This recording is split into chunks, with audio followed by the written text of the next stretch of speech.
all day, every day, on the hour. He just hears that all the Aw, dang it. My heart breaks for you, Ivar, dang it. I came in here thinking I was gonna hate this guy, but I'm actually about to cry.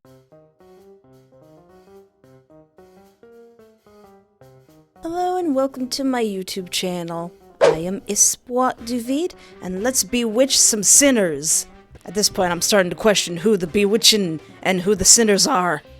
So, in the last video, we find out more about Cor and how she was basically tricked and forced into, being a blood bag for the entire school. And Io, the Lady of the Lake, wants us to push the headmaster into the river to avenge Cor. Because while he's not the person who did it, he's not the person who stopped it. And I agreed that I think the headmaster deserves a little swim. And after that, Io will give us her heart, because she's already dying anyway. But also, a new witch, the Witch of Change, started coming up into our dreams and posing as different people. So we've got a doppelganger thing to worry about now. I don't know about the MC, but I didn't forget about the part where he said he's gonna, start drowning children if we don't face him, so we'd probably better get on that. But right now, I think I've revealed my plan to the boys, so let's buy the headmaster some swim trunks. So, it's finally come to this. We're finally murdering someone in the name of friendship.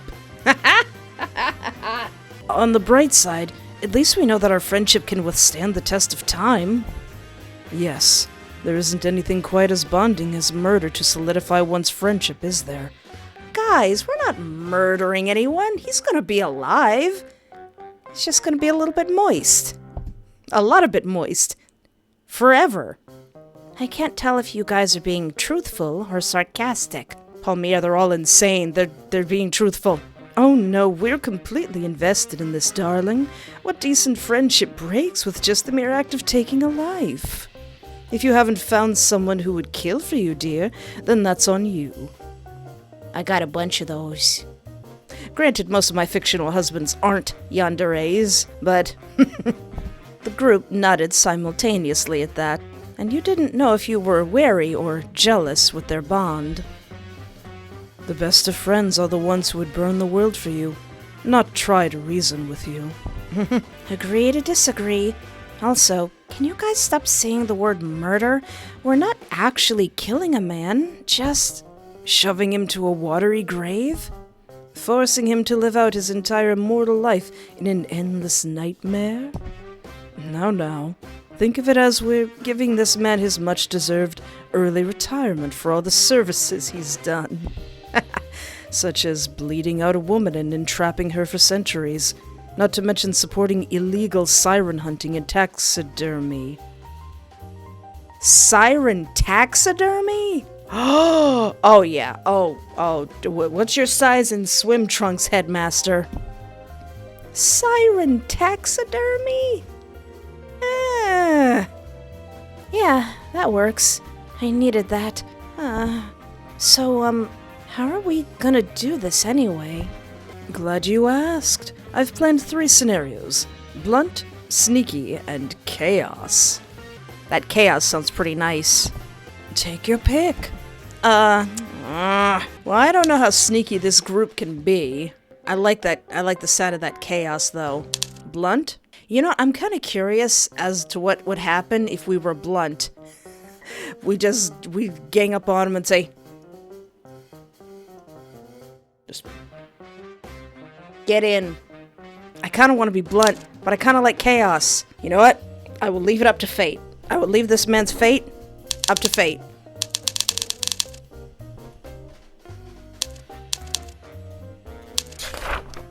What do we got?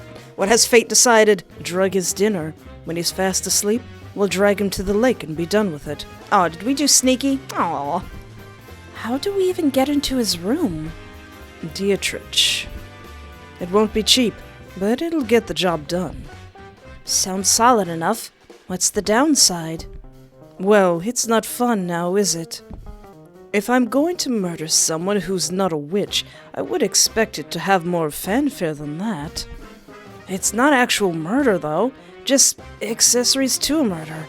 Is that a thing? I think it is. I believe the word you're looking for is accomplice. And no, Quill, crimes are supposed to be inconspicuous. It's not a dinner and a show. But that's so boring, though. Whatever we do, I just hope he doesn't get hurt. I know he technically deserves it for not doing anything about Cor and letting her suffer, but... Whomst? Whomst has used my entire government name. Pier Vicamore Baker. Or is it Vicamore? When someone shouted your full name atop their lungs in clear, blinding rage, it could only mean one thing.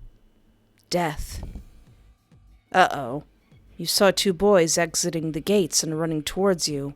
Oh no. Ymir? And Sergen? Aw, dang it! What effed up love triangle are they in now?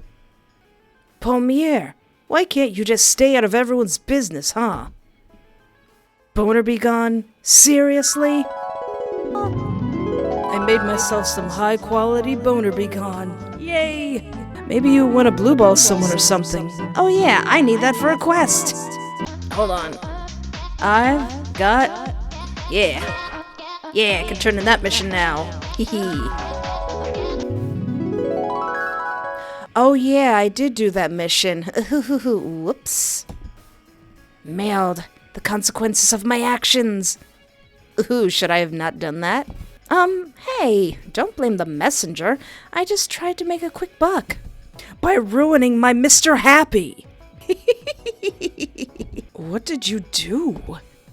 I might have helped their ex get some boner begone and drug them?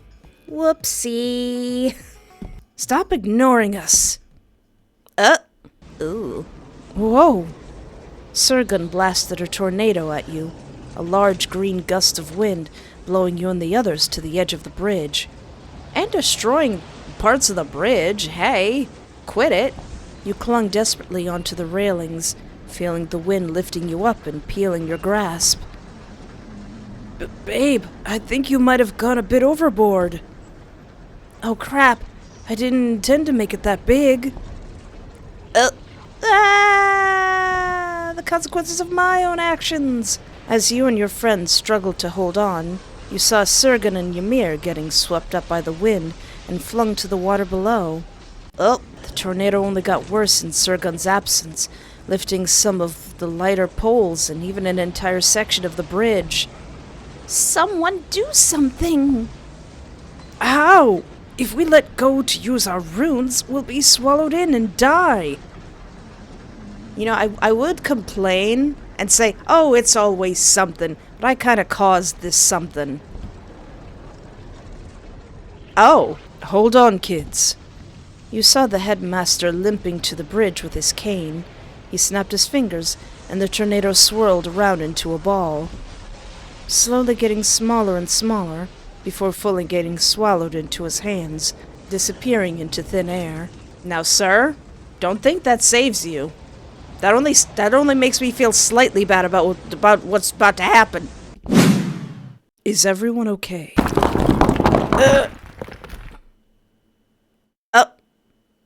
Oh. Wait.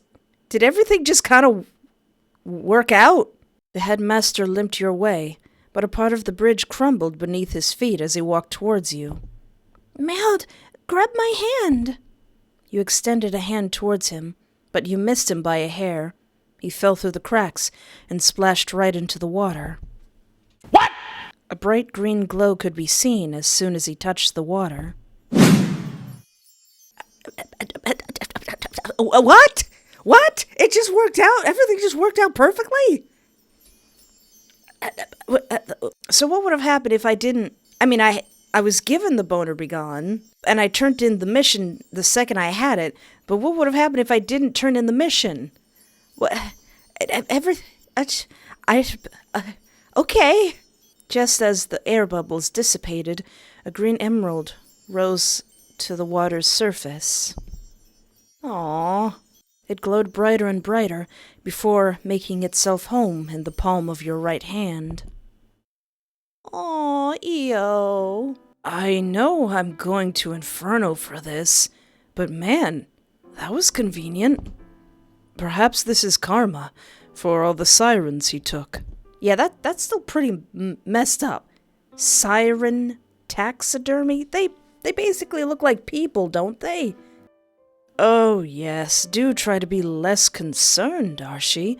I'm sure none of the teachers will take notice of your clear felicity.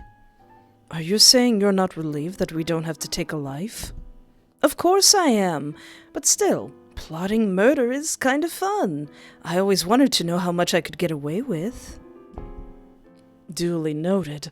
I'll be sure to call you whenever the opportunity rises, Quill dearest. Yeah.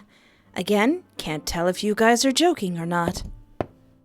They are. Also, we should hide that thing ASAP, guys. Trouble's coming our way. You hide the gem in your pocket, stuffing it in rather crudely. Children, what is the meaning of this? It was all Sergen's fault, miss. He was the one who cast the darn rune. Quill pointed to Ymir and Sergen swimming ashore. Well, at least they're safe. Let me guess, a lover's spat again. Honestly, those two boys.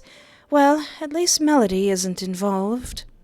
Is the headmaster there with them too? Afraid my eye isn't what it used to be. Actually, Miss Hedwin, I don't think I've seen the headmaster come up for air. Oh no, what a terrible, tragic event. How could something so awful happen to the headmaster? Oh no. What? Miss Hedwin swiftly peered over the bridge looking for the headmaster.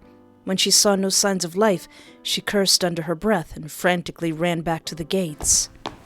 Kepler, contact the church. We have a problem. Ooh.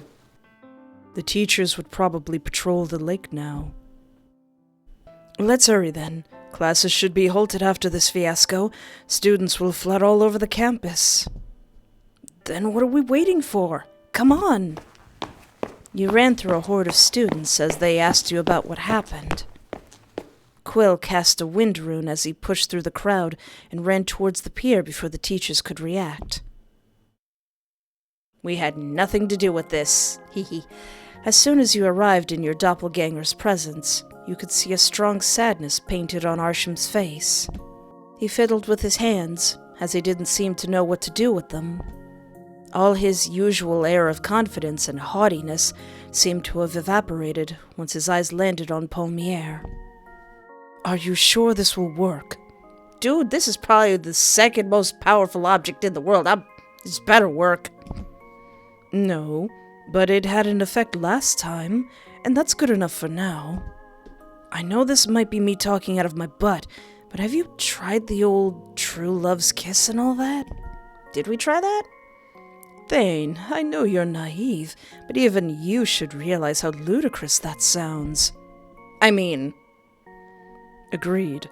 Besides, I don't think either of us are her true love. Oh? Quill quirked an eyebrow at Arsham, clearly not expecting that answer. Aww. What? Even if I was her true love, I don't think I reciprocate those feelings anymore. Well, no use talking about it. Have Arsham... You know what, Arsham, you feel like doing it? Arsham, you weren't here last time when Pier woke up, were you? Oh no, I believe I've excused myself before that. Do you want to do the honor this time? Yeah.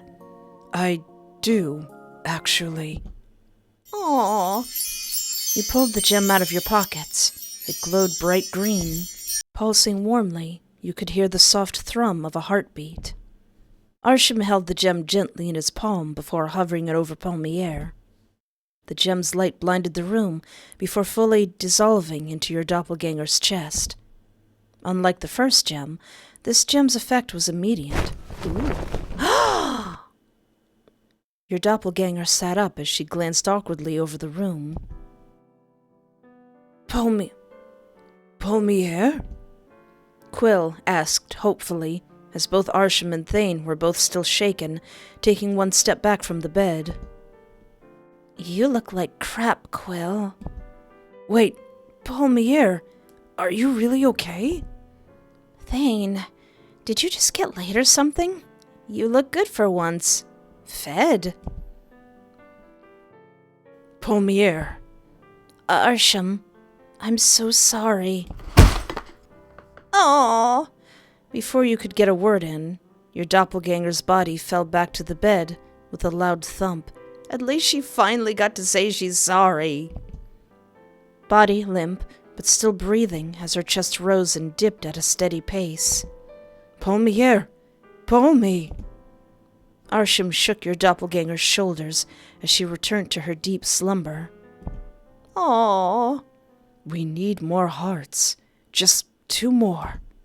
Well, we've made it this far. Might as well commit, right? We have to." Calmer now, Arsham swept his hair back as he turned his attentions to Quill.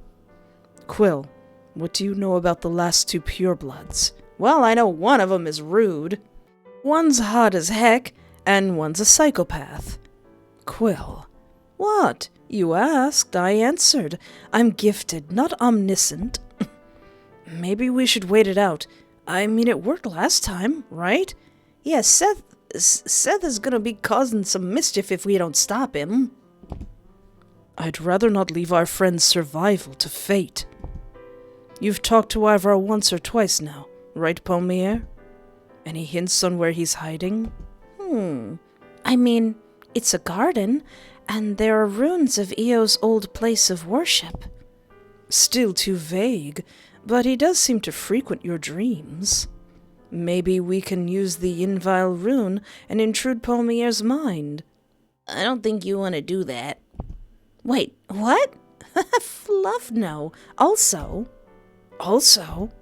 can you guys leave Ivar be for a sec? I know the guy's no saint, but... Well, Eo was his mother, and she just died. Can we give him a break?" "You want to give Ivar, the man who wiped out 2 countries, killed over 1 million people, a break?" "Well, I mean, technically they're still alive, forever, and in constant pain." "Yes?" "Palmier, I know you're a softie, but..." "Please, just one day. Eo gave her heart willingly. Maybe Ivar would do the same." "I highly doubt that." "While I don't know what exactly transpired between you and Eo, Palmier, I do know that Ivar is nothing like the Witch of Fantasy." "I know, and I know the guy probably caused a lot of grief too. But he just lost his mother. You all have unhealthy mommy and daddy issues. Can't you guys be more sympathetic?" "Man, dude, did you have to put it like that?" 'Cause Thane lost his mom too." "I hate it when you make a sound argument. What do you propose we do?" "Nothing. Just don't look into him for a while. Please, just give him 1 day of grieving." 1 day of grieving? "That's all I ask. Now, if you'll excuse me, I'm going to take a nap." Uh-oh. "Ivar? Listen, your mom died willingly. We had a deal." As soon as you slipped into your bed, you covered yourself with the sheets, hoping sleep would carry you quickly to Ivar. He was an a-hole, but he still just lost a mother, and technically it was by your hand. You couldn't help feeling a bit guilty for that. Your guilt only grew as you saw Ivar in one corner of the garden, shoveling a shallow grave as a tiny dimmed jellyfish flew its way towards, before sinking down unceremoniously into the hole, as if accepting its fate. A single tear ran down Ivar's cheek, and all you could do would think of is... "Fluff, listen, man, I'm sorry. Do you want a hug? I'll give you that." "Came to see your handiwork. Are you proud? One of you have slain my daughter, and you, my mother." "Hey." "My, what horrible sins you vile things have committed." "Hey." I'm really sorry, and I feel really bad about it. Ugh. He hissed the words at you, hands twitching as veins started to slither beneath his feet. Seeing all that, I make a run for it. No, I feel really, really bad about it. I'm sorry. Ugh. Without hesitation, you bowed your head in anguish. Not just bowed, I gave him the full salaryman bow. You couldn't imagine what it would feel like to lose a daughter or a mother. But you had lost a sister. The anger you felt towards that truck driver, and the sheer hatred towards yourself for letting it happen. The rage and guilt, it was enough to kill a man, but perhaps because you felt that gnawing despair, you didn't want Ivar to suffer through it alone. Aw, your heart is too big, Pier. Ivar didn't say a word, but you could hear him make long strides towards you. You closed your eyes as Ivar wrapped his long, deft fingers around your neck, fearing the worst. But the pressure you expected on your neck never materialized. Instead, soft fingers caressed your cheek, wiping your fearful tear away. Thank you. Huh? The stars of Judas must have tortured her. No one is meant to be all-knowing. At least she died with you fulfilling her last wish. That's more than I, her own son, could do. You mean you couldn't go up in there, pick up the headmaster over your head like you're a wrestler, and chuck him in the drink? The runes in her prison were just too intricate, too fickle for me to break through. Oh, all right, I understand. So you knew. Did you ever try to break her out of there? Many times, both in the land of dreams and in the waking world. The old priests were meticulous. No witch can get in or out. Perhaps it's fitting, in the end, we both couldn't be there for each other at our time of need. I'm sorry for your loss. Also, is that grave for her? Yes, this creature was a piece of her, because someone did not think to bring her heart to me. Well, about that.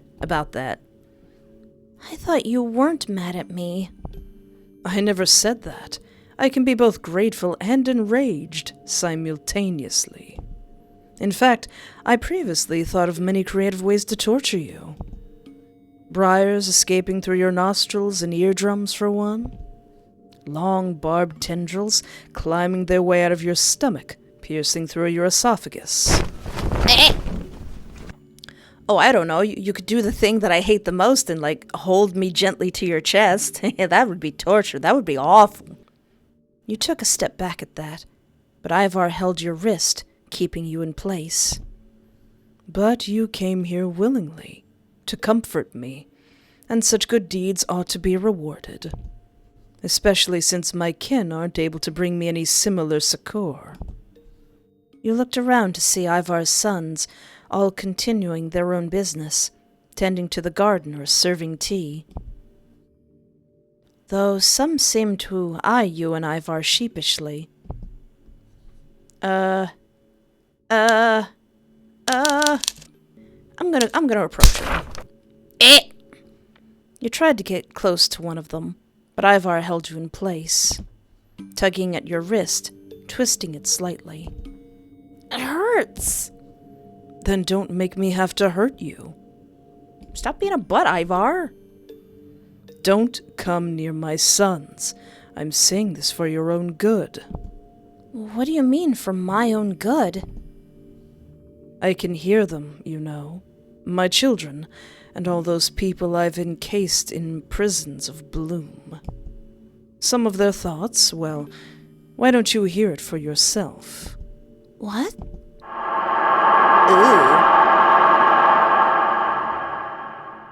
Ooh. A flower bloomed on Ivar's hand. He tucked it behind your ear, and then you could hear it. Dad, I want to hold you. I need to defile you. Oh, so that's a very sassy pose of Palmier.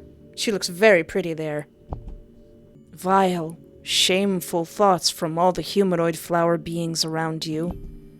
I want to touch him. I want to defile him. Father, let me comfort you. Let me hold you. I need to hold you. Oh, that's spooky. That's spooky. You could hear it, the depraved whispers of Ivar's sons wanting to defile their own father. Now this reminds me of something that was slightly traumatizing. A certain video on YouTube. I'm not going to say what it is. I'm not going to allude to what it is. But if you know, you know. And if you don't know, I'm not going to tell you. Trust me on this one. You don't want to know. Audrey, don't tell him. You shouldn't have told me, but you did. And now I'm telling you, you don't want to know. Someone shouldn't have told me, but they did. So I'm telling you, you don't want to know. What is this? You winced as you felt bile rising in your throat. A wave of disgust overwhelmed you as you felt their unhealthy obsession choking the air out of you. Aww. I was about to say, look at those pecs. But he's crying because he has to hear that from his own sons every day, all day, every day, on the hour. He just hears that all the Aw, dang it. My heart breaks for you, Ivar, dang it. I came in here thinking I was gonna hate this guy, but I'm actually about to cry. I don't have any tissues anywhere. Disgusting, isn't it? This is what I hear all day. My own sons wanting to touch me, getting their seeds on my orifices. There are no tears from my grandmother, no sympathy or sadness, just obscene lust. I should kill them, maim them until there's nothing left for such depravity. But how could I? I couldn't even do it the first time. Aww. Memories started to fill your vision. Images of a younger Ivar with long wavy hair. Cheeks wet with tears as he was pinned down by another boyish blonde beauty. A young man with eerily similar eyes to both Lial and Ivar. Another son.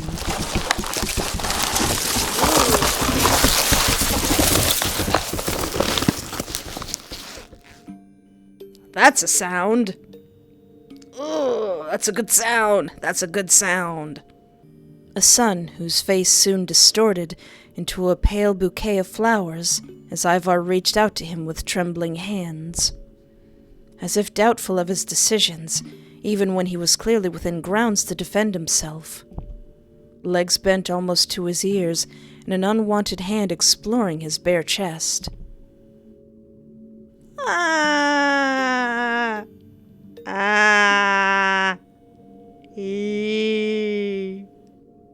If I couldn't kill them when they'd pinned me to the bed, trying to have their way with me, what makes you think I can kill them now when they're basically powerless? Ivar. Come here, baby, come here. It's not even a simp thing. You need a hug. You need a serious hug. And I'm sorry I killed your babies. I'm sorry. Does Ivar have to die too? I feel really bad for him now. Your eyes welled up. Ivar's memories and feelings overwhelmed you. Somehow you could feel it. His despair, his anger, his doubt. I never asked to be born this way, to entice men, especially my own kin. I never wished for power, immortality, nor do I even need beauty. All I ever wanted was a family, a daughter to walk down the aisle, a son to guide as he grows from a boy into a man. A mother who had become a grandmother, surrounded by her rowdy grandchildren. Yet all of that is nothing but an unattainable fantasy. Oh, Ivar. Yeah, baby, you need a hug. You need a hug right now. Come here. Come here. Can I hug you? I mean, Do you even want to be touched right now? Come. Bring it in, baby. Bring it in. You're one of the most beautiful women I've ever held. I'm honored. So am I. You remind me of Lily, my eldest daughter. She was blunt and strong, like you. About 2 minutes passed before Ivar let you go. Aw, I was hoping there would be a CG of just comforting this poor man. This poor man who's killed millions, but still. He's had a hard lot of it. He took the flower tucked into your ear, and it crumbled to dust in his grasp. Wait, is this why you were so cruel to your boys? So they won't, you know. Ivar nodded at your realization. His confirmation made your stomach turn. I try to contain them to the best of my abilities. It's your 18th birthday, son. Time to get your flower hat. I never have the heart to abort my children, neither sons nor daughters.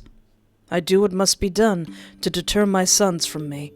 However, only Liol seems to retain that fear to adulthood.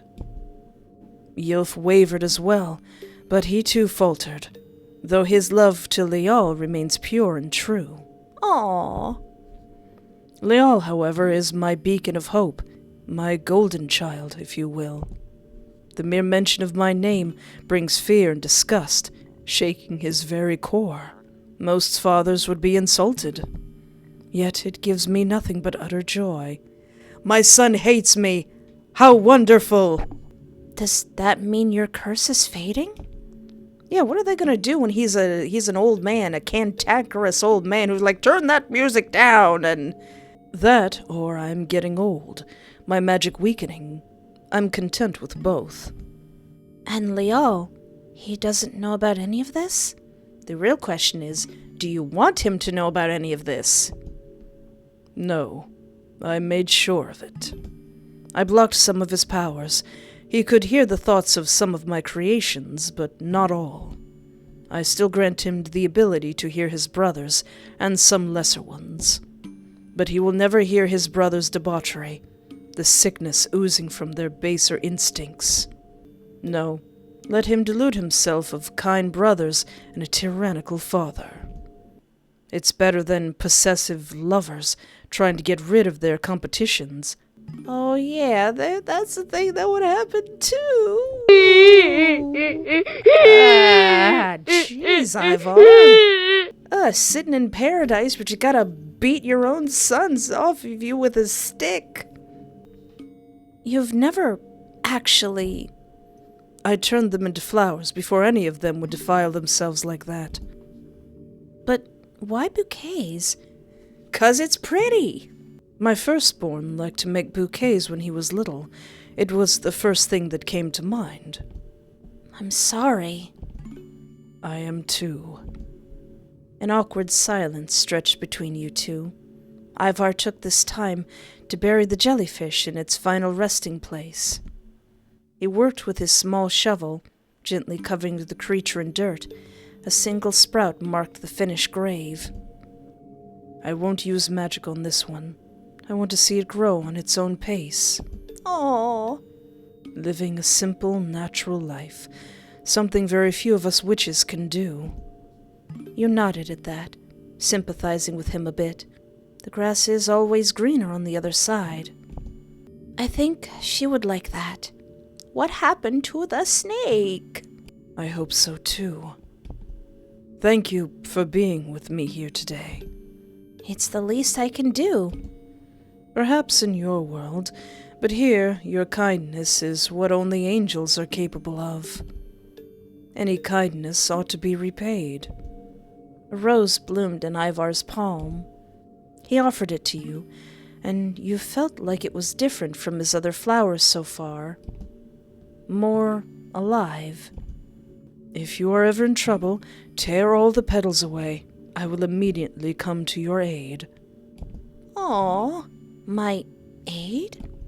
Seth is toying with you. I can practically smell him on you. He's close. And I doubt your group of pretty boys can handle him. What if I turn you in or So, you'll save me? I'll aid you. Whether that will be enough to save you from Seth or not, I'm not sure.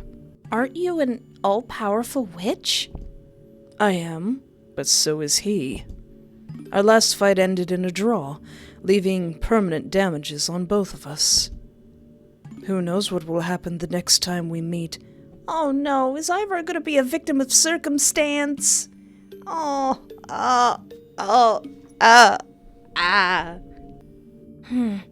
You're really wary of this Seth guy, huh? You should be too, but perhaps your dumb luck with my kind has made you cocky. It's worked so far, right? All this plot armor. You tucked the flower away in your back pocket. You still didn't fully trust Ivar. But you knew better than to ignore any help you can get, even if it was from another witch. I think you should tell Lial about his grandma someday. Someday, perhaps, but not today. Today I'm just glad to be hated by him another day. One day he'll understand. I doubt it, but I'm satisfied for now. I'm happy to see that he has made some good friends along the way. He said that last part while staring directly at you. Aww. You cheekily whipped your head around, pretending that there was someone behind you. You then pointed back at yourself, feigning ignorance. Are you talking to me?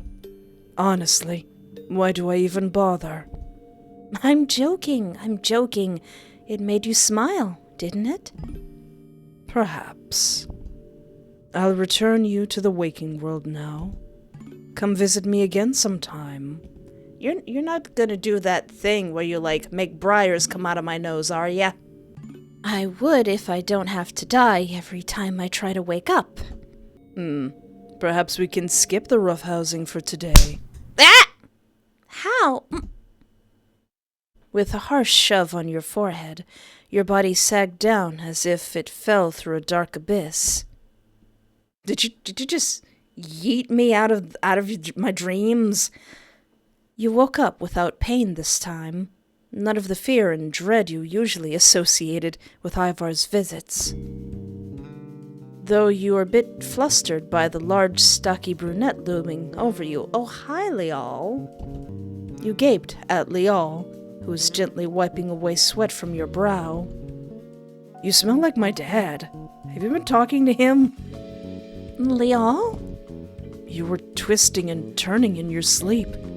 I was afraid you had a fever or something. Oh, thanks. I'm all right. Just a bad dream. Oh, well, if you aren't feeling your best, you should stay in and rest for the day. I think classes are cancelled for the next 3 days to deal with the current crisis. Yeah, the crisis, yeah, whatever could that be? There's no official announcement yet, though. Nothing is set in stone yet. But I think Ms. Hedwin is assigned as the temporary headmaster for now. Unless the church assigns someone else for the job. Personally, I think she'll do great, so long as she doesn't get high on the job, that is.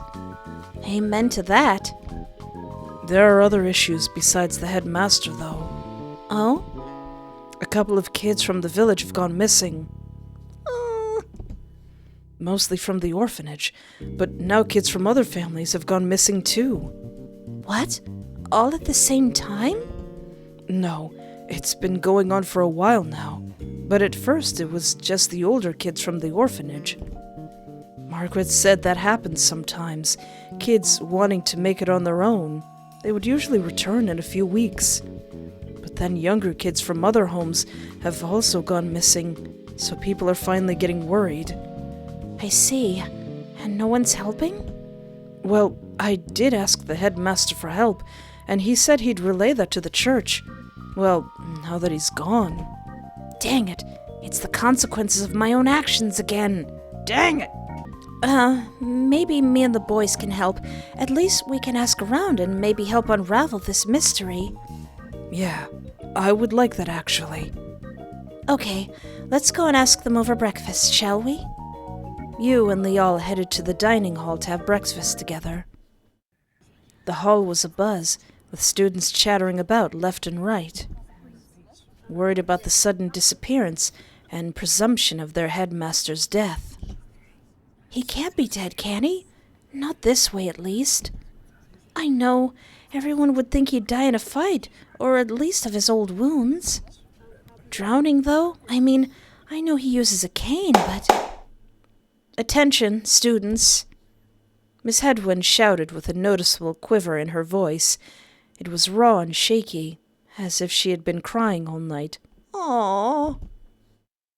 I'm sad to announce that our headmaster's whereabouts are still unclear. Representatives from the church have begun their own investigation, starting last night, continuing on throughout today. You are still allowed to roam around the lake, however, be careful not to bother any of them. Meanwhile, I have been stationed as the temporary headmaster until further notice. Why they chose me, Cor knows, really. Miss Hedwyn popped about 6 pills right in front of the entire student body. Trying to get myself fired, I don't even want to be here. Dietrich loudly kicked her shin and cleared his throat as if to say, behave. Oh, yes, Due to the current circumstances, classes will be cancelled for the next 3 days. Though that doesn't mean there's no work to be done. Anyone willing to help with our headmaster's search is very much welcomed. Also, there have been a few kidnapping cases in the nearby fishing village. I know it's not our jurisdiction to deal with missing children. However, since the church is still preoccupied with sweeping the lake and finding our headmaster, I would suggest you kids to aid the village in other ways. Provide comfort and absolution for our closest neighbors. That is all. Please continue about your day. And if anyone wants to 420 blaze it with me, I'll be in the headmaster's office. Miss Hedwyn sat back down, and right away the student body erupted into loud chatters. She's a nervous wreck, huh? Perhaps we would be too, if we were suddenly assigned to her position. Well, I know I would at least try to cope without the drugs. Still, at least she basically gives us the green light to go around as we please. Should help us a lot, won't it, Leon? Aw. Leon nodded as he looked at you and smiled. So, the 3 of you will help me out with the village?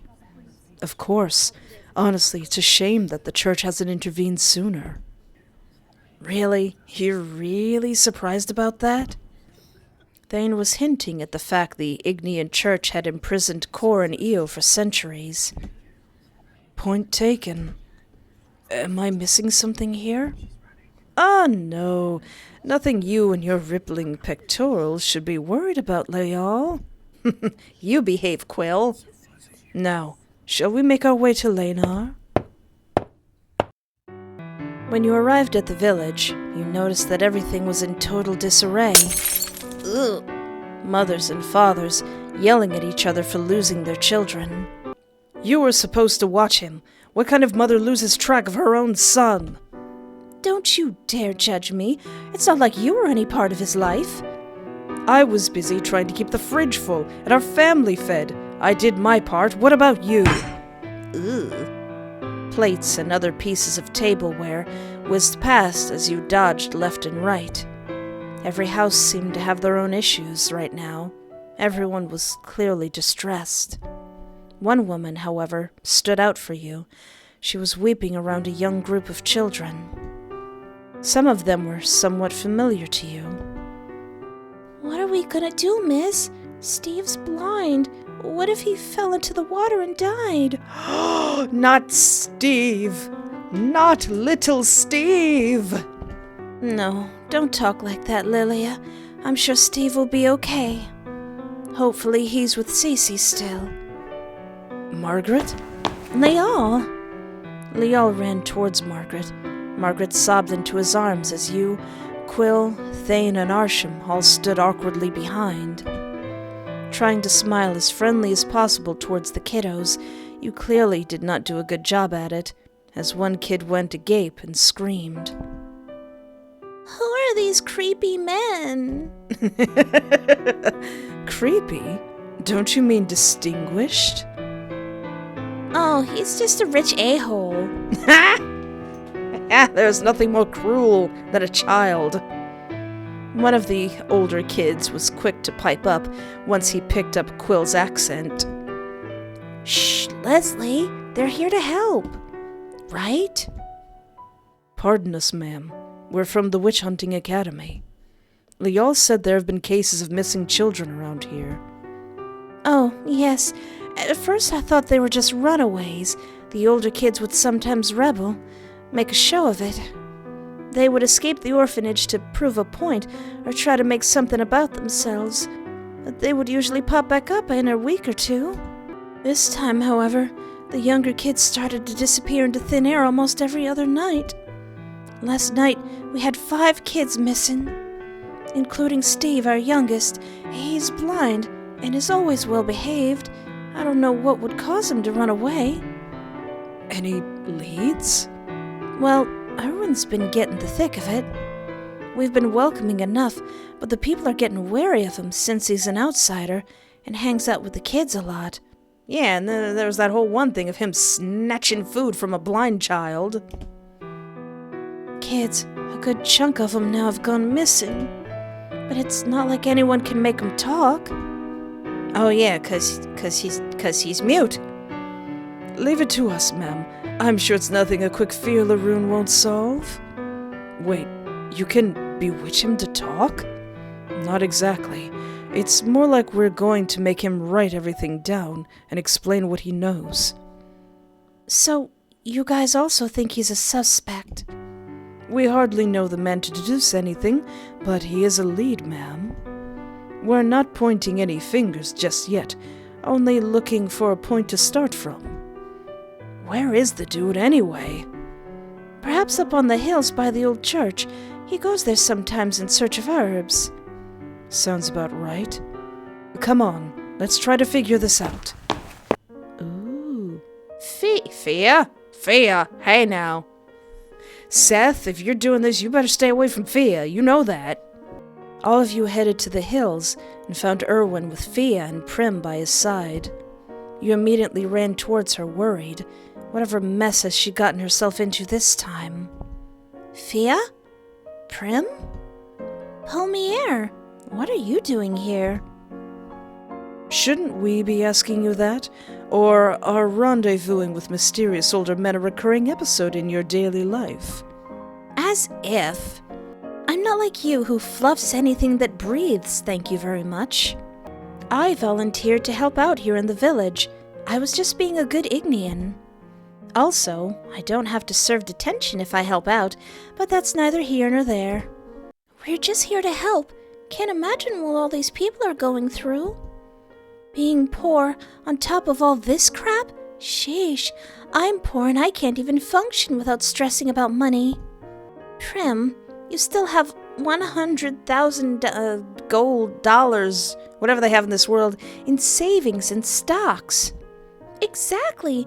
I'm 1 gold piece away from being completely destitute. Okay. That's the girl that we taught about OnlyFans, right? She's doing very well for herself. Anyway, though, we found Irwin being ganged up by a bunch of older gentlemen who thought he was behind the missing children case. Fia used the feeler rune on them, and they walked away. Still abusing that rune, huh? What? It's better than me scorching up the place. Perhaps. However, are you sure you weren't helping the culprit instead? Why are you so sure on Irwin's innocence? Fia and Prim shared a look at that, and a bead of sweat glided down her cheek as she avoided Quill's gaze. Ask Thane? Why could I not ask Thane? I say let's talk to Irwin. That's why we came here. So, Irwin, kidnapped any kids lately? Subtle. Please don't be so rude, Palmier. I'm not being rude, I'm being blunt. Sorry, Mr. Irwin, sir, but are you the reason why the kids around here have gone missing? Again, you don't find much difference between your question and Lial's, but Lial's mannerisms seem to humor Irwin a bit. He's really pretty, though. Are you Seth? Are you actually Seth? Are you him? Is this your disguise? Is this your Clark Kent? Irwin smiled at Lial's timidity. You wonder if Lial would keep the politeness when confronted with an actual murderer. Lay off him. He didn't do anything wrong. And you would know because? Please, Fia. You know that pouting works on me every time. Both Fia and Prim turned their heads towards Irwin. He gave them a nod, signaling his understanding at what was coming. Sorry, Irwin. Irwin here is Prince Alexi's soulmate. Is that the vampire dude? What? As in the Alexei? The vampire prince? Blood-sucking douchebag Alexei? The one and only. I'm sorry for all the secrecy. He can talk, he can talk, he can talk, he can talk, he can talk, he can talk! I can sing! I like using that clip. Wait, you can talk? I can sing, too. Developer, I see you. I'm not 100% sure if they were referencing the same clip. I see you. Person of taste and culture. I can sing, too, but so does any siren. We are known for our voice, after all. So you're a siren, not a witch. My, are you a free siren, then?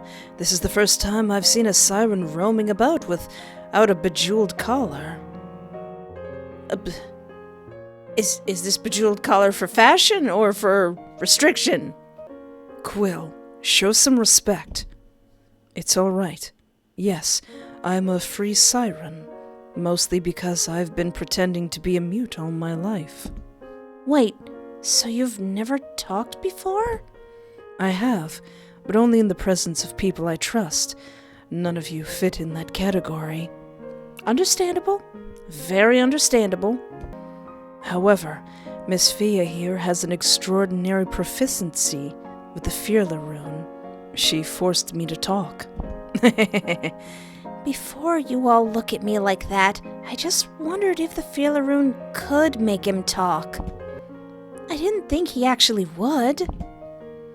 If that were the case, then perhaps you shouldn't have yelled out, and I quote, "Spill out all your secrets, Biscuit." That's my Fia. That's my sister there. You don't take nothing from nobody. Again, I'm so sorry. So, wait, you saved him and then bullied him? Don't judge her too much. You know how biscuity Fia can be sometimes. I'm working on it. Regardless, you're a siren, and the vampire prince is intended. There's quite a target on your back. I'll say, a soulmate's pull is hard to fight.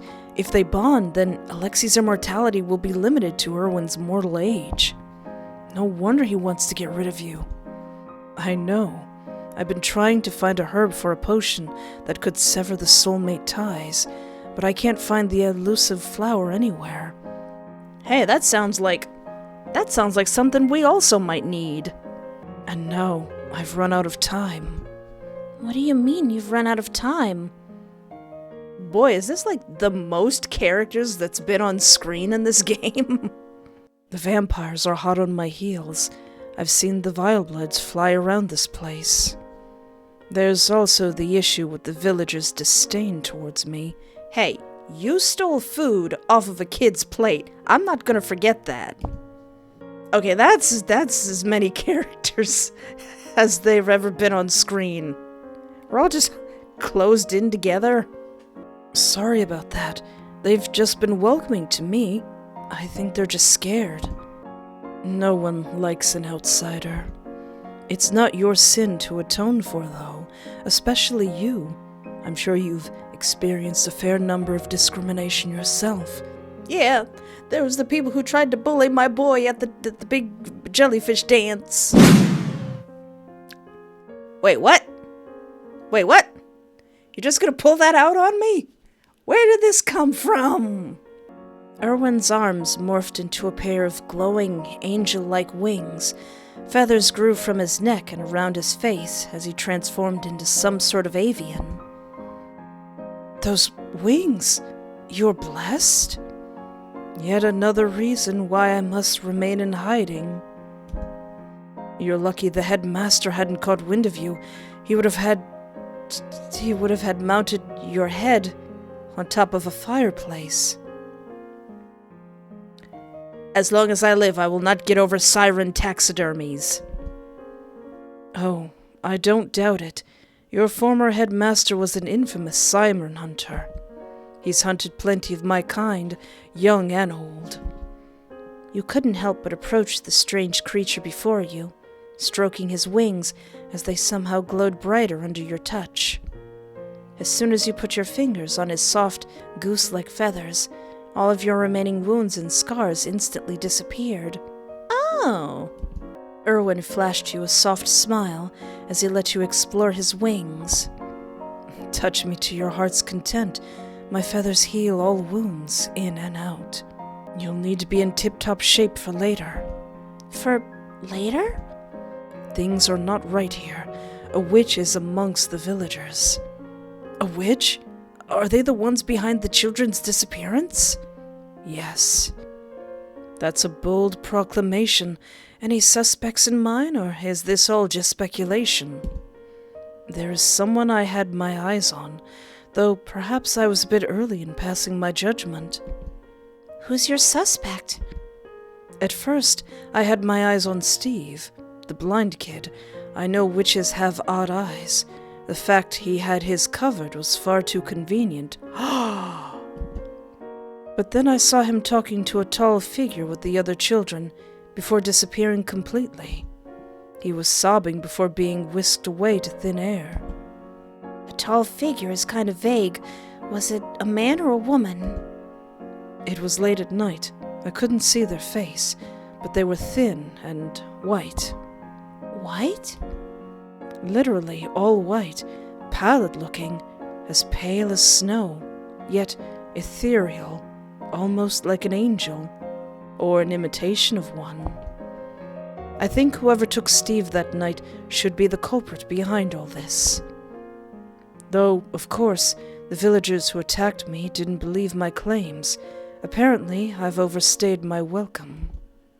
Irwin spread his wings wide before leaping into the air. A gust of wind hit your face as you saw Irwin's majestic figure hovering in the sky. I'll be taking my leave now. Things have gone far too sour here for my liking. Aww. I wish you well, Leal. I've always liked how your body looked, especially when you're drenched in sweat. Hey! Irwin winks as Leal covered his chest instinctively like a shy maiden. All of you watched in a daze as Irwin cut through the sky, almost like he was flying straight into the sun. He's not actually flying directly into the sun, right? Give it a moment. Afraid you were going to see Irwin turn into a roast chicken, you kept your eyes glued. All of you sighed in relief as Irwin drifted sideways, heading to the coast and away from the campus. He's good. Well, I'm glad that's over. It's not over for you, it's just beginning. Shall we head back now? Or do you want to talk with the townsfolk some more? Yeah, let's ask around. Girls, you can come too. I'm thinking of asking the other villagers here, and to see if we can get a lead on that mystery figure. It's very vague. Irwin basically just described every generic adult here. Or a very tall teen. Can't dismiss the teens. Which makes our search even broader. Man, how fun. Perhaps we can split up to ease the load. Looks like Beefcake here has some brains. Prim and I will take the hills, since we're already here. Quill? Oh, well, I firmly believe that exercise is not actually good for you, and it's all just a placebo.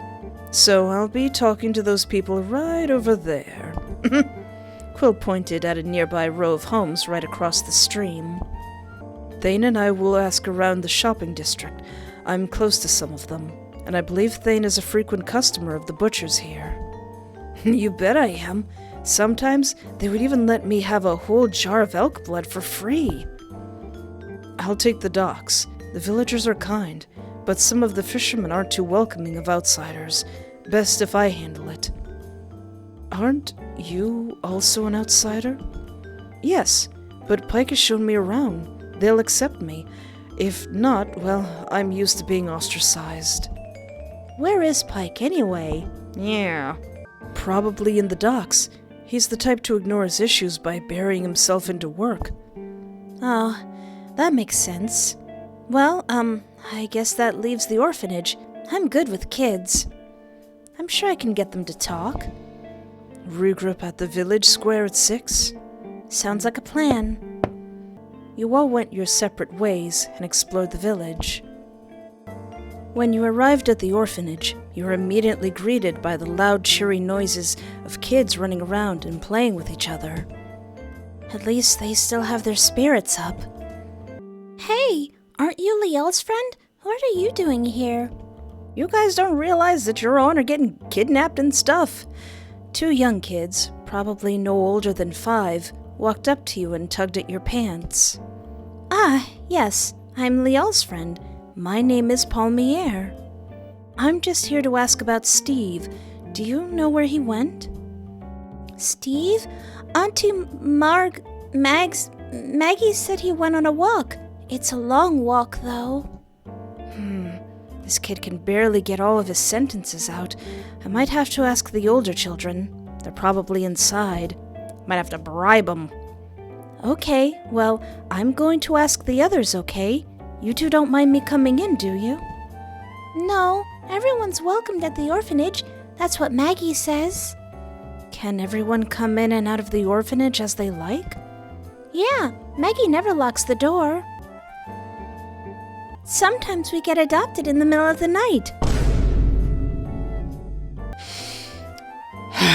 This isn't my world. This isn't my dimension. Maybe they have different rules here. That's how Ulfa got adopted. Huh. No wonder kids are missing from here left and right. No locks? And midnight adoptions? That's odd. Better not think too much about it now. They're so young. That might be unreliable. You decided to enter and got into interviewing the children. Oh. Who are you? My name's Palmier. I'm a friend of Liel. Oh, where is Liel? Is he going to help us find Steve? He sure is. In fact, he's looking for him right now. We all are, actually. Do you remember when's the last time you saw him? We saw him at dinner and at curfew, but then he was gone.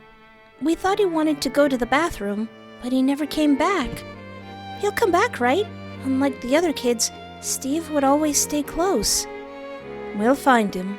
Don't worry. Okay. 1, 2, 3, 4. I guess we'll need 1 less plate since Steve's not around. Where are you, you little troublemaker? Hi there. Setting up the table? Huh? Who are you? Don't worry. I'm a friend of Liel's. I'm looking for Steve, too. Are you? I don't want to be fooled again. What do you mean, fooled again? The adults, they're hiding something. I can hear them talk amongst each other sometimes. They act all kind and sweet, and then they get all frazzled and weepy. Sometimes I feel like they're an entirely different person. Are all the people here like that? Well, no. Mostly the older ones, but sometimes Miss Margaret and Mr. Pike would space out and stare blankly. It's scary. The kids in the library act that way too sometimes, the quieter ones. Miss Margaret says that it's just because some people like to talk and others don't, but I don't think so. I mean, she has a point. and the older ones could also have dementia. Do you know that? Don't patronize me, I know what I saw. If you don't believe me, then why are you even asking me anything in the first place? The girl pouted and ignored you. Oh, all right. Two of the older kids, maybe in their early teens, could be seen preparing a stew together. Did Miss Margaret say anything about Steve? No, nothing new yet. I'm getting worried. What if we find him floating in the river or something? I mean, he does like to go play in the rivers alone, but no, we shouldn't think like that. She's right. You two need to stay optimistic. Who are you? I'm Pier. I'm a friend of Leal's. I'm looking for Steve too. Hey, did you two notice anything strange about Steve before he went missing? Strange? What do you mean by strange? I don't know. Maybe they talk to themselves or something like that? Well, in that case, every kid around here is a bit strange. Still too involved with their imaginary friends. Imaginary friends? Yeah, a lot of the younger kids have imaginary friends. Any that keeps popping up? Well, there is the one, an angel. Angel? A male angel with his chest out, all white. That's what the kids say. I think they're just having us on. Or maybe their imaginary characters get all mixed together somehow. Who knows? You know how kids are. Or that imaginary character isn't as imaginary as they think. Are you sure they're imaginary? You've never seen this figure yourself? No. Where are you going with this exactly? We need to finish cooking before dinner. Oh, my bad. That's all I needed to ask. Thanks, kids. Interesting. Oh, more children's. Two kids, clearly siblings, could be seen bickering with each other. But Drew, why would you go out to the forest? It's not safe. It's not safe for you and the smaller kids. Do you want me to find Steve or not? Let me and Uriel find him. I bet he's just lost in the woods somewhere. Just let the adults handle it. No way. Those dingbats can't do anything right. I mean, he's right. Two kids, no older than 4 or 5, could be seen doodling on the wooden floor. Their doodles look like crude renditions of rune symbols. Hey, you two, what are you drawing there? Can't you tell? It's a rose bush. I see. Are those symbols supposed to be a part of the bush? I don't know what they are. Mr. Swan told me to draw them. Is he getting them to draw runes in the place to protect from my magic and stuff? Mr. Swan? He's a talking swan. Said it'll protect the village. Is Mr. Swan a witch? He could be the white figure Irwin saw, and I mean, witches can invade people's dreams. Ivar does it all the time. If the people in Lanar aren't scared of witches, I doubt they even bother putting up the necessary protective runes. You looked closely at the runes, and sadly didn't recognize any of them. It could be because of your limited knowledge of this world, or they were truly just harmless children's doodles. Regardless, you played it safe and drew the first rune Quill taught you, the dream rune that should block any witches from invading the kids' dreams. Oh, that's a good idea. Two older boys, maybe 15 or so, could be seen eyeing the siblings bickering near the bookshelf. They reminded you of your cousins, James and Lyra, snobby 16-year-olds who always acted like they were better than you somehow. These 16-year-olds seemed no different, reckless and eager to make something of themselves. Is Drew coming or what, Uriel? I doubt it. Nancy's sticking to him like glue. She ain't letting him walk out of that door, I tell ya. Well, it's good that we're not walking through any doors in it. Doesn't matter where we're sneaking out of. Drew's not going anywhere. I bet you that Nancy will start bawling her eyes out, and Drew will start groveling just to shut her up again. Drew's way too soft on her. Always has been. Going somewhere, boys? Huh? Oh, you're one of those church people, the igneous students lot. What do you want? Just curious about your plan. Got anything you want to share with the class, maybe? Tch, like you would help. The church never does us any good. Just mind your own business. The sooner you tell me something, the sooner my friends and I can leave. Then you're asking the wrong people, mate. Irwin's the one you need to keep an eye on. Kids have been missing before, but never at this rapid rate. He's hypnotizing them with his shows, I tell ya. Dang it, a dead end. Ah, well, it's not Irwin, I can tell you that. Besides, we've already dealt with him. Wait, what? Did you clock him or something? No, but the point is, he's not going to show his face around here anymore. But seriously, other than Irwin, do you have any other leads? No? If it's not him, who else could it be? I think that's all I can learn from these kids. Maybe the others have better luck. Hey, we need to maybe talk about this imaginary friend thing. As you walked back to the center of the village, you saw a group of sobbing parents asking about their lost children. Any words on Sasha? No, I'm getting worried now. Could she have gone into the water? Even if she did, she knows how to swim, but perhaps it's safer to close the lake off for now. I don't think that will be a problem. I heard the headmaster from that witch-hunting school drowned in the lake. They're probably going to ward off the leak soon. Months have we tried to get the church to intervene, and only once the trouble reached their own doorstep did they finally take a step in. Typical. Eavesdropping is such a fun pastime, isn't it, darling? Quill. Miss me? How did your little investigation turn out? We need to investigate imaginary friends. Mine turned perfectly sour. Apparently, I was a tad insensitive and might have angered a couple of villagers up on the hills.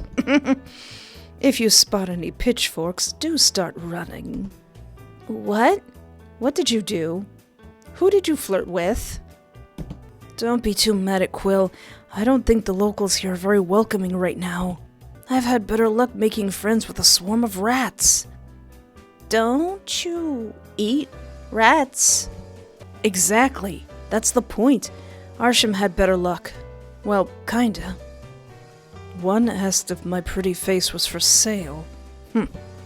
Though at least I did manage to make them shed some light on things. All the victims were aged around 8 to 12, and it did seem most of them attend Irwin's puppet show. Hence why he was deemed the prime suspect. However, the older merchants did point out that children had been going missing long before Irwin's arrival.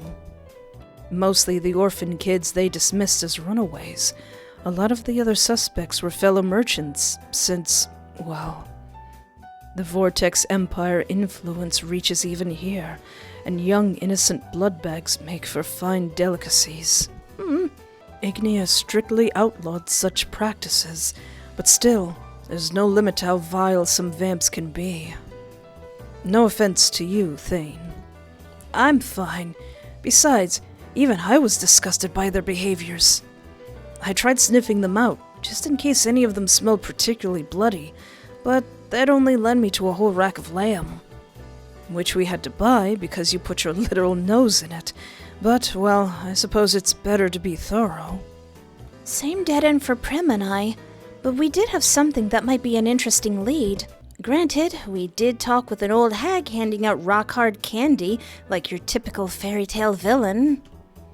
But other than her horrifying looks, she was really sweet. She mentioned something odd. She said that her grandchild went missing once for about 2 weeks, but then came back with no memory of where he went or who took him. The only thing she recalled was playing with the other kids in the graveyard, and then nothing. Wait, kids playing in the graveyard?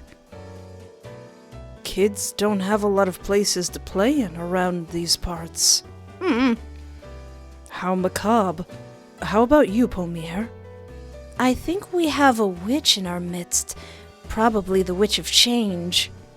But I'm not sure whether the witch is actually here or not. Seems like all the kids saw a white figure in their dreams. They had probably mistaken a witch for a playmate, but Other than drawing some protective dream runes, I don't know how we're going to stop or track this witch. But have you drawn the protective rune? Yes. That's a start. Did the fisherman say anything noteworthy, Leal? No. Though I couldn't really ask much. Looks like the church people have accidentally dug up old corpses from the lake in their investigation. One of them was apparently Pike's son, and, well, I didn't have the heart to pry any further. Pike's the man who likes to fish by the pier, correct? I didn't know he lost a son. He doesn't talk about it much. It's been years ago. Drowning incident. Said a witch lured him into the waters. Where is Pike now? Where is Pike? Maybe I should talk to him and cheer him up. Oh, he went out sailing again. Said it's better to keep his mind occupied. But I'm sure you can talk to him again tomorrow. He's still going to fish near our school. You know, despite everything. It has been a rather gloomy week, hasn't it? Too much dread for my taste. I know. I wish I could at least do something for the kids. Actually, I think I can help with that. Quill wrapped his arm around Leal's bicep and whispered into his ear. Oh, you can do that? Darling, I'm an inkwell. Miracles are what I do. Quill, what are you up to? Just come to the pier tomorrow, dear. Bring your swimsuit.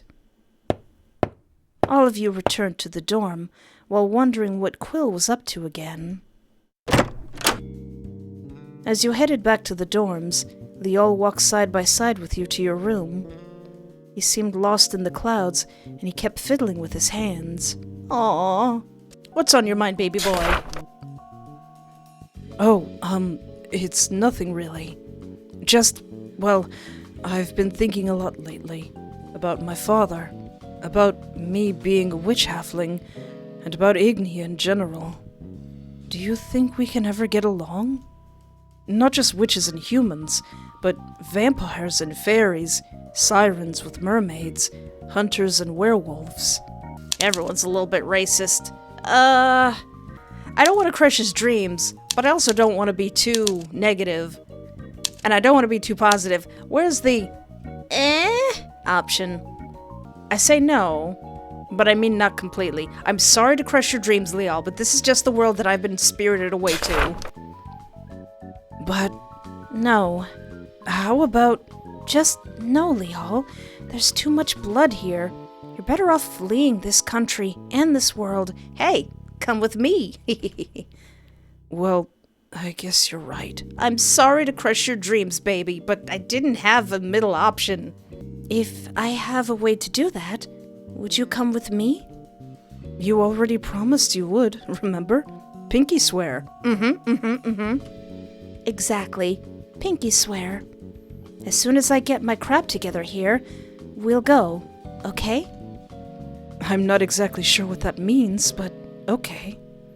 I wish there was another world out there I could run away to. Might sound crazy what I'm about to say. Well, wait a bit, and maybe there will be.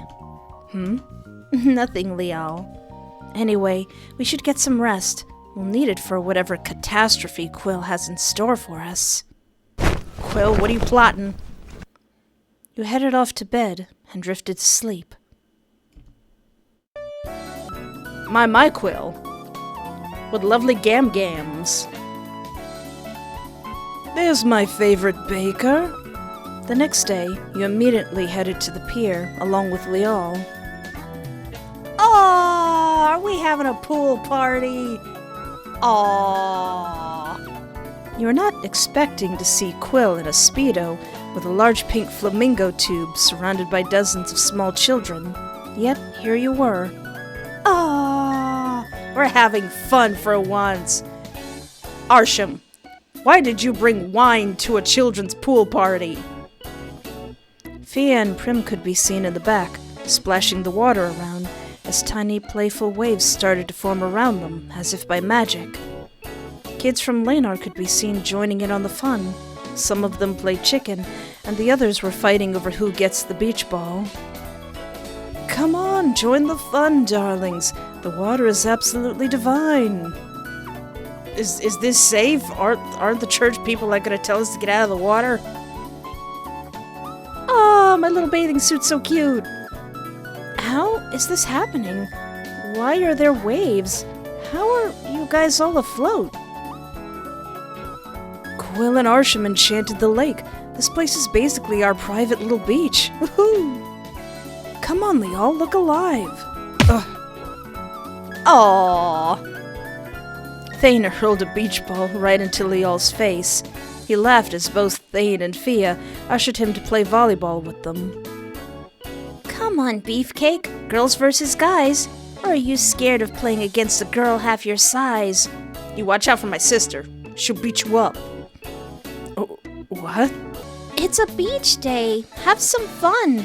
We swear we'll go easy on the runes. Well, for a while at least. Go, Leal. Have fun. Right. Aww. Leal ran towards Fia and Thane, who were setting up their game. Thane's fangs shone brightly, as he had just scored points right on the first spike. Coconut? Pier, dear? Aww. Arsham walked over with drinks in hand. As you looked to the side, you could see a wide selection of drinks all laid out around the docks. Thought we could make the most of the lake while we can. The kids back in Lanar could use a little fun. You do look good. I mean, they all do. They all do. It is risky, but it is nice. But he does look good. These things are all true. You look pretty good, Arsham. Do I? Yeah, you look good with fewer clothes on. Wait, that's not what I meant. That's totally what I meant. I could say the same for you. Though you always look perfect to me. And yes, I do mean more than Pier. Sometimes I wonder if Cor herself made you just to ruin me. Aww, that's a good line. That's a hot line. I like that. Okay, I may have drunk one too many pina coladas. Please ignore what I just said. No, I don't think I will. No, I don't think I will. It's been a while since I had men fawning over me. Especially one so easy on the eyes. But I'll spare you the embarrassment and leave for now. Aw.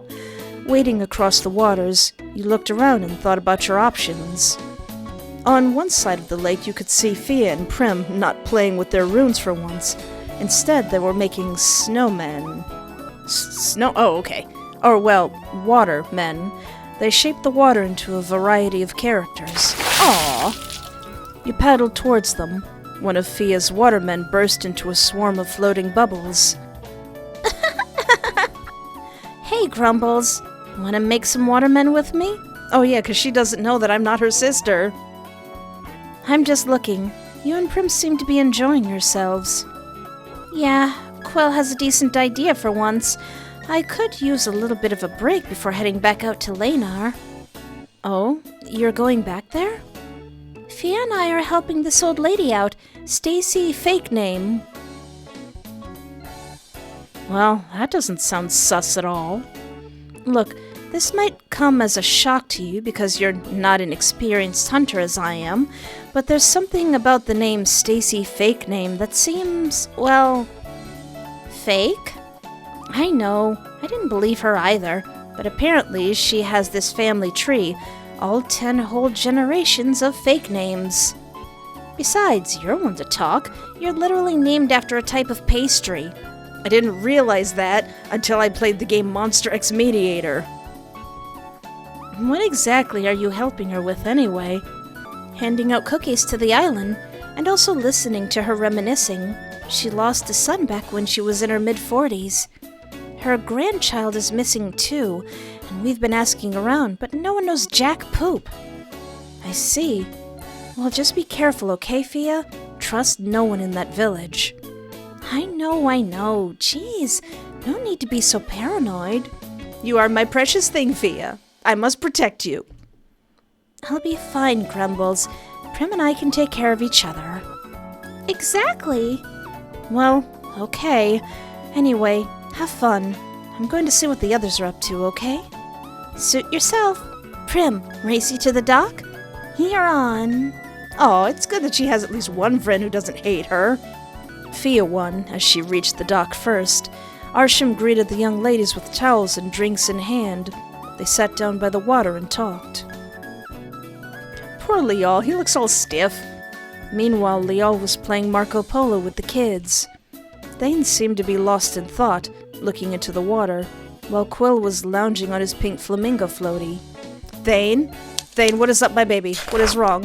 What's on your mind, my Thane? You waded towards Thane, who was still lost in thought. His back was covered with crisscrossing scars. Small white bumps marred his otherwise perfect honey-toned skin. Lost in thought? Pier. Oh, you scared me. What were you thinking about? Don't laugh, but my mom. Your mom?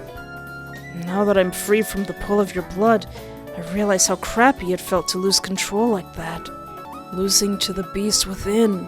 I would free my mom from the same fate if I could, but she's a vile blood.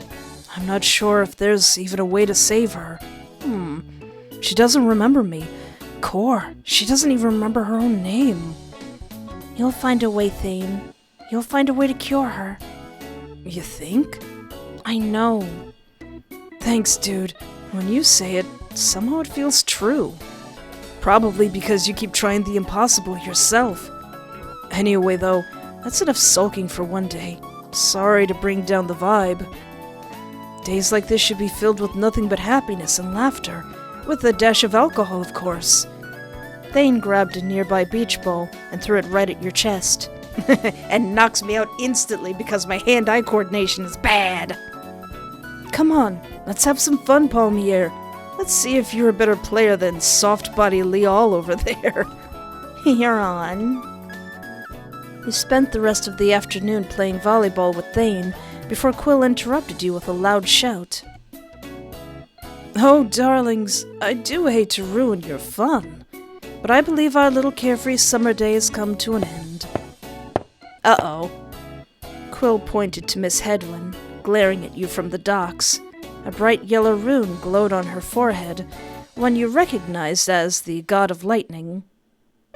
Get her to join. Can she swim? Is it safe for her to be in the water? Boys, Fia, Prim, young innocent Leynar children, you have 3 seconds before I electrocute these waters and everything in it. Jeez! Whoa, Miss Hedwin, you're not serious, are you? 1. I think she finally snapped. 2. Everyone out of the water, now! Eep! All of you cleared out of the lake as Hedwin did unleash the power of the rune. Man, these teachers really do keep you on your toes. Ma'am, you could have killed the children. Won't you think of the children? You returned to your dorm and called it a day.